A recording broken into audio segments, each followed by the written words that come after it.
থাকতে যে মানুষের মূল্য দেয় না, সেটা প্রমাণ করলেন সৌদি আরবের বউ। দেখেন ভয়েসটা শুনেন। আসসালামু আলাইকুম ভাইয়া। আমি বুঝি নাই প্রবাস জীবনে এত কষ্টের। আমার স্বামী কোনোদিন বুঝতে দেয় নাই যে সে কষ্টে আছে। হেরে যদি জিজ্ঞাসা করতাম তুমি খাইছো, হে কইতো হ, আজকে বিরিয়ানি খাইছি।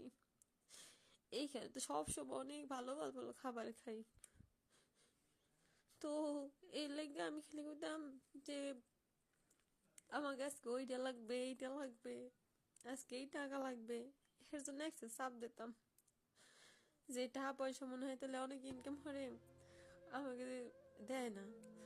সে অন্য কোনো জায়গায় মনে কোনো সম্পর্ক কোনো কিছু এইগুলো মনে করতাম।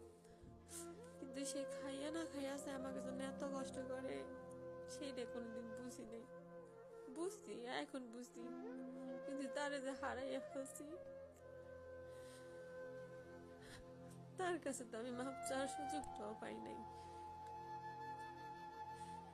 আল্লাহ পাক আমার কোনোদিন মাফ করবে না, এইটাও আমি জানি। তারপরে আমি আল্লাহর কাছে একটা কথা কই, আল্লাহ পাক যদি আমারও হরে যদি ফিরাইয়া দিত, যে কিছুর বিনিময়ে একটা বারের জন্য ফিরাইয়া দিত, আমি কোনোদিন ওরে প্রবাসী জীবনে যাইতে দিতাম না।